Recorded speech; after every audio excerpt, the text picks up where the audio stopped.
Ladies and gentlemen, welcome to Womogi Otim's diet this day, the 8th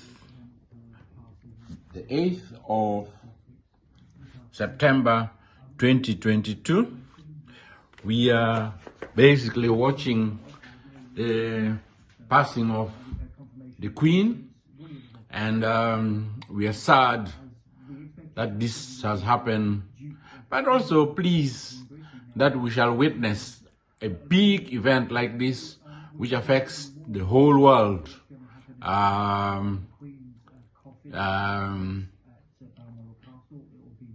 in our lifetime. So the death of Queen Elizabeth II of England, and the passing of the crown to King Charles III of England. Now,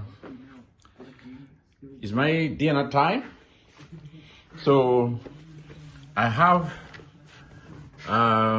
what my missus has prepared for me, which is called Lakotokoto. She has prepared Lakotokoto. Lakotokoto actually is normally prepared with boar. This looks like boar, doesn't taste like boar though, but it is kale. Kale, you can find it in most supermarkets. And then we get the sim or sesame paste. This is unroasted sesame paste, or nyim for that matter, nyim makirego. In Arab shops, they call them tahini. Is that right? Tahini. So you buy tahini from Arab shops, and kale from major supermarkets. We buy this from Asda, but I think you can find it in supermarkets like Sainsbury's, Marks and Spencer's. Asda. I haven't seen it in shops like Lidl, Aldi, these German shops. I haven't seen them there, kale, but I've seen kale in most English supermarket, Tesco, Asda, and so forth and so forth. So then I have this pleasure of enjoying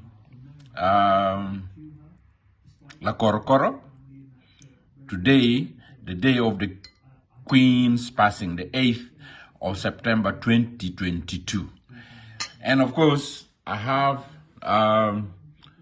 kwon. Now, this is a very small portion, to be honest with you.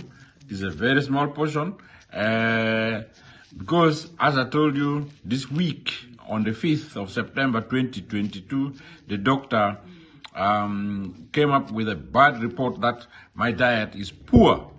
And I've decided that I am not anymore going to eat other people's food. I'm going to stick to actual food because my body is made for actual food, and I grew up eating actual food. I remember that when I came to the UK in 1989, on the 31st of October 1989, I came here with my friend Freddie Lafon Freddie Latigunono, and we were seated side by side in the plane, and he is alive today. Thank God for that. He's alive today, and we share a lot, and he helps me a lot as well. Latigunono is a bank of information, a man who has studied just almost everything on earth. He has studied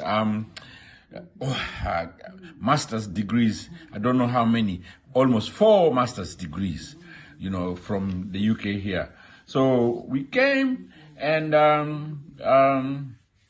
in the UK, there was hardly any actually food, we couldn't find any actually food. But now, luckily, there are shops which are open, and they bring actually food. So actually what I'm going to do, I'll make sure that these shops are very expensive. In fact, the food is very expensive compared to if you eat fish and chips, sausages, you eat things like burger, these are very cheap, £5 you can buy something which will make you satisfied and so forth. But if you go with £5 in an African shop or a Ugandan shop and try to buy home food, it's just impossible. It's something that we need to do something about.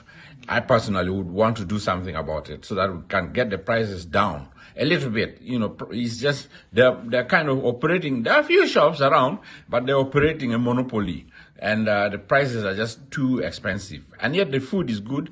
Because the food is good, you want to eat like as if and remind yourself of being at home.